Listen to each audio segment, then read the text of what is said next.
we have got here Gareth Williams, who's been a parish councillor for 17 years. He's also the managing director of Capita Energy, a Herefordshire Green Network member, and you sit on lots of boards, including the Solar Trade Association, the Business Futures Forum, and lots of lobbying groups. And we've got Helen Tinson, who is the clerk at Fownhope. And I was hoping to talk to you guys a little bit about some of the things that Fownhope have already achieved with the energy descent action plans. When did you guys declare a climate emergency? That was back in June 2019, is when it formally went through the parish council meeting, but it had been discussed and prepared and worked on by the Environment Working Group for some time before then. Did you face any kind of opposition from anybody at all? No, not really. I think we're really fortunate in Fownhope actually that we've got a really committed group of councillors and members of the public actually who are all pretty much on board with making some climate changes. So no, I don't recall any opposition actually. So I just want to know if you talk me through the process that you went through to write your climate declaration action plan. Like, when was the climate action group formed? Who was a part of it? How often did they meet? And how did that actually turn into something tangible? Yeah, I'll pick up on that one, shall I? We were meeting for some months as the Environment Working Group, having sort of floated it across the parish council, were they interested in us declaring such a thing? And what I'd witnessed with other bodies was that they declared climate emergencies, but hadn't actually put any sort of realistic, words or commitment behind that. So we worked for some while to come up with a set of words that we would be agreeing to as a parish council. And as Helen just said, that took, because we're only meeting voluntarily once a month or every other month sort of thing, we took a few months to do that. But having done that, we put some words together which we felt as a parish council we could actually commit to, that actually had a little bit more weight than what had at that time been quite a limited number of other declarations.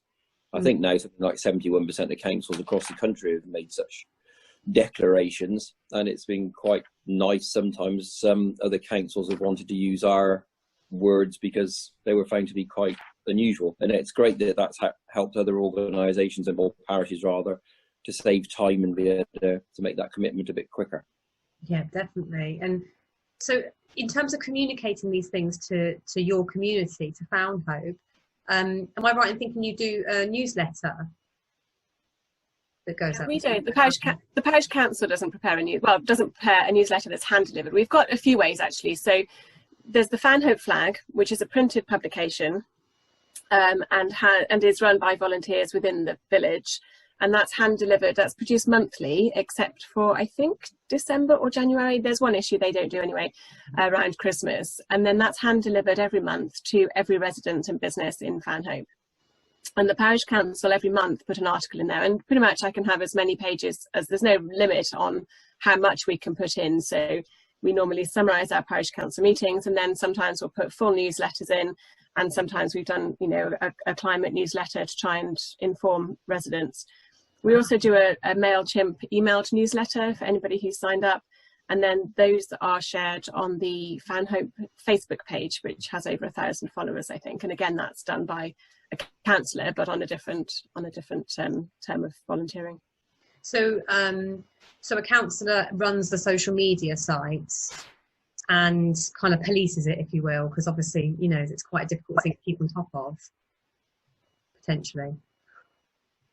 Wow, that's amazing. So you've got 3 different ways of communicating with all of your residents. That's absolutely brilliant. We have notice boards as well. So we do put things periodically on notice boards, but I'm not that convinced by how many people actually stand there in the rain and read them. But it does go up to people who don't have. So, for people who aren't digital, who don't follow Facebook or have emails, they get it in the flag, and they can, the notice board is outside the shop in Fownhope. So they do have the option to see information that way. Brilliant. Yeah, that's really inspiring. So I'm just thinking about your energy descent action plan, and it seems to focus on transport, energy, waste, land use and buildings. And I was hoping, if possible, to kind of just go through those topics briefly and see about some of the things that you guys have already achieved and what your plans are for the future. So I know with transport, am I right in thinking that you've got a car club and kind of promoting lift share and things like that? We were well advanced on setting up a car club before COVID came along and has kind of put it all on hold, really. So yes, we have been promoting lift share. This is all pre-COVID, I think, because obviously that does it does change things, doesn't it? And the car club was really exciting, and we had wanted to be sort of launched by Easter, working in collaboration with the Malvern Hills Car Club, and having a sort of franchise, if you like, in Fownhope itself. So it's Fownhope Car Club, but using the basis of the arrangements and the organisation that has already been is pre-existing through Malvern Hills Car Club, and they were very helpful in supporting us to do that. And I think we had some interest. I think we could have really pushed that forward and made it really successful. And I think we will do when, COVID has finally gone and we can all go back to, doing things as we were going to. I think there will still be an uptake in it. For villages like Fownhope, where you've got, you do need, I say you do need, it's a statement, isn't it? Because lots of people do use public transport, and we are served by a Hereford bus and etc. So you don't need a car, but people do use a car in rural communities more perhaps than they might in towns. But lots of families might have two cars and find that actually there's only odd occasions that you need your second car. It's quite often sitting on the drive, and I think really it's these households that we're trying to encourage to perhaps use the car club car as that second car, have their own main car, but on the odd occasions that you might need a different type of vehicle or an extra vehicle to use the car club for that purpose. So it seems that it's not just a practical solution, you're also targeting behavioural changes there as well, aren't you? And especially with the communication with the residents and keeping them informed, that's a really good way to change behaviours. And it is quite a big behavioural change actually, to give up your car, to give up that independence, because actually, we're all used to, aren't we, having been, being able to get into our car whenever we want to go wherever we want at whatever point. So it does change the planning of journeys and things, but I think it's just a mindset, and I think once you get used to it, I think it will become perfectly normal, perfectly normal behaviour. Let's hope so. I think the other oh sorry Beth, the other piece on that as well was this time last year we went into the school and we started a relationship with the school to try and build on some climate changes, and somebody not so far away also we were pushing the idea that people would lift share into school rather than lots of parents turning up individually, and actually that was gaining a bit of excitement and interest as well. And again, sadly, COVID's put a bit of a stop to some of that. But I believe that there were people even here that were starting to lift share, didn't they? Slightly sceptical to start with, and I have to say, Gareth is referring to the fact that actually I was one of those people who said, "Oh gosh, I can't do lift sharing in the morning for school run. Mornings are just impossible at any point anyway. I can't be doing with navigating and negotiating my times and what I've got to do and picking up somebody else." But actually, we went to it was actually last year's Harvest Festival at Ashburton School, where my children go, and Year 6 did their presentation on the climate and on harvest and how we should all lift share and do all very many different things. And I was sitting right next to a woman that I see every single morning in front of me, literally. She lives just up the road, and she literally drops off at the same time and picks up at the same time. And we could do this, couldn't we? Because actually I wave to you every morning at the car park at school. And I know she passes our drive every time she goes to school and vice versa. So we did it. In terms of engaging with the schools then, so did members of the council go into schools to kind of talk about some of these issues? Yes, Gareth and I did. Yeah, we came up with a plan that we were going to work with the school on to implement a few things there and to keep working with the school and the kids, and we had all sorts of ideas to do some competitions and various other, but again, as a result of the COVID type things, and that's again sadly a lot of what we're getting quite a good head of steam up with all sorts of ideas, but they've had to be put on hold for a bit. Well, thinking about your next kind of topic area, quite a tricky one I think is energy, and just thinking about is in terms of infrastructure. I don't know what you guys have managed to achieve, and I know that you've done some work on plastics as well. I just wondered what your plans were to tackle that next kind of topic area. Yeah, well, jumping in on the energy, well, those topics, just to go back on that slightly, Beth, we picked those topics because they accorded with some of the other work that was being done at the wider county level. So it made sense to kind of dovetail with those. And in the energy piece, we've got several community buildings and a school within Fownhope, and those buildings already have renewable energy on them. So that was great that we've satisfied that desire. We also encouraged the pavilion and the hall to make sure they were maxed out as they were on insulation over the last year or two. And again, that's been pushed to make sure that they were, and when works were done there, they've had extra bits of insulation done. And of course, the low energy light bulbs and all the other classics. When the pavilion recently had a need for a change of a boiler, we looked quite seriously at trying to do a heat pump, but it just wasn't actually, in that circumstance there particularly, it wasn't practical. But we did put a very high energy efficiency boiler in instead, so we made sure that at least it was best in class for what we were doing. And in terms of energy, I think, I can't quite remember the stat, but Fownhope was quite blessed. I don't know if it's because they happen to have 2 solar installers in the village, but there is quite a lot of solar PV on houses and commercial buildings around the village. We even have one of the few windmills that are around the county. Wow. Interestingly enough. Actually, there is grid issues, which ties into a wider debate. So a lot of people get very excited they're going to do lots and lots of renewables, but actually the grid issues sometimes hold that back. And one of the things I think I'm quite looking forward to trying to do with Fownhope, which again plays out at the county level, is the idea of making sure we try and get people to switch on to clean energy tariffs, and also energy tariffs that are for time of use, so it helps with flexibility within the grid. So when we're looking forward to what we might be doing, something I want to start raising is that discussion, well, how do we get our 450 households and businesses, etc., onto clean energy, because that's a way that we can really make quite a simple and easy impact, and that doesn't rely on the restrictions of COVID doing things. It's something we can get on and work at now. Yeah, that's quite an easy move, isn't it? Just to add to that, Gareth, we were talking to the school about renting or using their facilities in order to have like an open day where we could sit, or we could have volunteers to sit and help other sort of perhaps, other residents who might not feel confident enough to make those changes themselves online, so that they could then sort of come in and we can guide them through it. We have a number of volunteers sort of sitting with a computer or a laptop to help them guide through and make those changes. So it's kind of supporting residents who don't feel confident doing it for themselves to be able to engage and make those changes too. And also having something that's real life for those residents. If you've got an ageing population in particular, they're not, using social media, they're not online, they can't access that stuff. So yeah, have you guys got a library in Fownhope? Yes, we do have a community library, yes, yeah. And I think picking up on Helen's point there, is it is interesting, there's masses of different tariffs available for people to switch, but people historically, despite sort of the government noises, they don't switch energy suppliers. So I think the point that Helen's making about trying to make it easy is really important. And the other bit as well is, hopefully as a parish council, if we do the research into what are the good tariffs, whatever good is defined as, then also that creates a level of trust that hopefully people think, oh right, okay, I can go down to the school or the hall, they're having an event, they're going to help me switch. Yeah, they've done some research, they've come up with 2 or 3 good ones. And the other thing that might actually play out as an advantage too is if you do go with certain energy companies, and they're going to do this anyway, they'll actually pay people a small commission or a fee for doing it.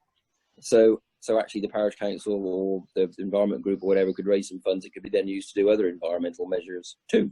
So there's actually a little bit of economic win within it. Yeah, that's a very good point. So think about your land use section. Am I right in thinking you planted, 7,000 trees? Well, last year was 7,100 trees. Yes. That's amazing. And who did you call on to help you do that? Not many people. It wasn't hard. Yeah. Very last minute, actually. We thought we'd got lots of time for the deadline, and then we realised that actually literally we had a few days. So we just got on the phone. Gareth supplied lots of people who had land, and we put out something on Facebook and just phoned a whole load of people to say, look, we've got the opportunity of ordering these trees. Do you want any? I suppose the key there is the relationships between, with landowners. You're fortunate to have a few councillors who've got a good relationship with landowners. I suppose forging those links is crucial when it comes to changing the way that land is used. Yeah, I think that, but also remembering what Helen was saying earlier, we've got, with the social media reach that we have and the flag and the newsletters, etc., and it's a fairly talky community. So we were able to mobilise that fairly quickly. And I think it's very easy. I've noted with other organisations, they build up barriers and make things difficult for themselves. Well, there we just said, right, we've got this access to trees. Let's just tell people. Let's make it fairly quick and simple. Helen did a lot more hours of work behind the scenes, of course. I'm making it sound simple. But, we got people to put their orders in. We got the trees coordinated. handed them out one Saturday morning at the pavilion, and job was done. And it's fantastic. And this year at a much lower level, I think we got about 450 trees that have just literally been delivered these last couple of days. So we're doing it again this time. And again, another thing that I want to push is we're doing some stewardship work as a farm. So it's very easy for us. We've got to buy thousands of trees in the next few weeks. Well, I think we can just make that open again to the village as an open offer, just to sure if anybody wants to do these things. I've had one person already say, "Oh, I've got a section of hedge I want to plant up." Oh, I'll get on with it now if you're doing it. I think sometimes if you make things easy for people, then they get on and do it. Mm-hmm. Definitely. So were the trees planted at the nature reserve on Common Hill, or is that a separate project? Different thing that is, yeah. Helen, you know about that? Well, only that I know that there is going to be some planted up on Common Hill, but not obviously some parts of Common Hill are being cleared to reduce, to enhance biodiversity and reduce back to sort of grassland. So we need to be careful where we plant there, certainly. But there will be some there. And then this year we've got some infill gaps within the village that have been identified. And it's not all trees. I think there's a lot of hedging as well this year that was available. So a different variety of trees and saplings and things.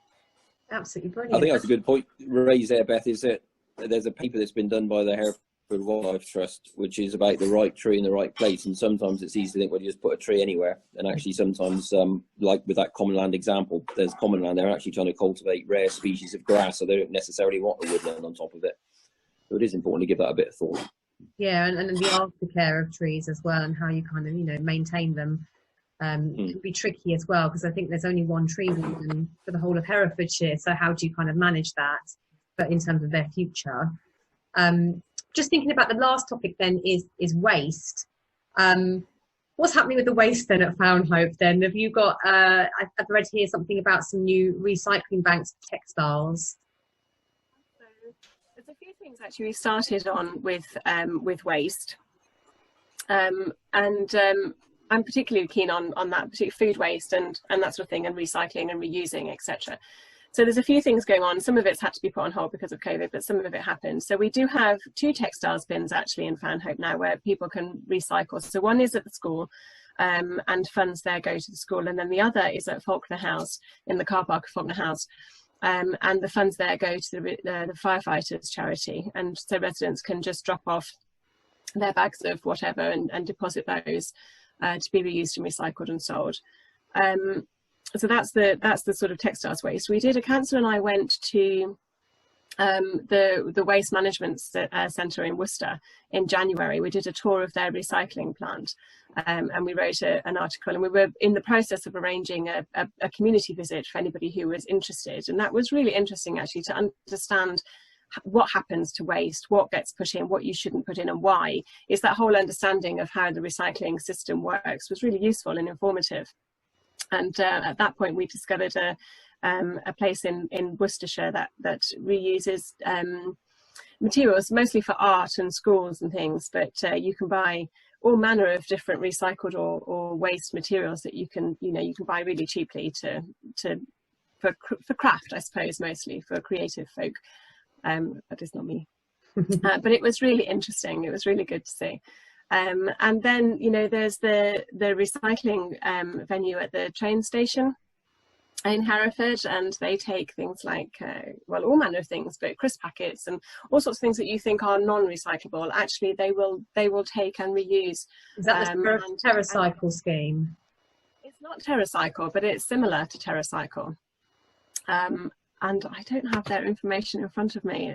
I'm trying to bring it forward to the front of my brain, but I don't. But I will let you have it, Beth, so that you've got their details. But it's a tiny, tiny little office at the Hereford train station, and they take all manner of things. I don't know how they've been impacted by COVID or anything, but I know that they are still up and going, and really useful. So it'd be really good to be able to promote that further when we can, so that and we looked at recycling banks for plastics and tins and things in our public spaces in Fownhope, but that was slightly more complicated than a case of just putting recycling bin in. So that's slightly on the back burner, but we'll bring that forward, I think, and see whether we can encourage, like users of the recreation field to be able to recycle their bottles or their cans and things at that point, rather than all going into just a standard waste bin. Yeah. And then food waste, of course, is a different thing altogether. Yeah, and quite a complex thing as well, to be honest with you. But thinking about the future then, what do you guys want to achieve? I mean, I've written down a few things here that I've read just from your website, which is things about unwanted junk mail and pushing for carbon efficient buses and more lobbying and retrofitting. I was just wondering if what's kind of at the forefront of your minds for the future? I think on that theme, just to answer the question going forward, it requires a little bit of history going backwards. After we declared our emergency, that in itself was important to us, that we had something that was actually written and clear, not just sort of a waffle. And then we spent last autumn actually working through different ideas. Well, what actually would we do practically on those themes that we've been talking about? And we came a list of things that we would pursue. And we were talking earlier about the car club. Well, that came out. We thought, yes, that's something we can get on with. So we were just kind of like triaging a set of actions. And I think what we have to do now, because we have had this COVID situation, is we kind of need to revisit some of those things and say, okay, well, that is harder now, but actually we can do this, this, and this. And I think we've been lucky as a global society. I think we've had something like an 8% drop in emissions this year because of COVID slowing people down. But the threat of climate change, the reality of it hasn't gone away, and it's easy for us to sort of get distracted. And I certainly, as an individual, have been to some degree. So I think it's important going forwards that we review the sort of things that we can get on with, which are significant, and then just start tickling away again. And the other thing, of course, we're excited about is working with the Green Network, is the idea that sort of came out of Fownhope, which was this idea for an engagement platform. And again, that's going to, once we get that up and running, I think that's really exciting too, because, we'll be seeing what people are doing, and we'll also be seeing what people aren't doing and how we can help them do that. So getting behind that and encouraging it's going to be very exciting. But I think we just have to sort of do the review again of what we were doing last year to see what sort of things we can get on with, find the energy and strength again to pull ourselves into action and realise that, climate change is the issue that we have to work on.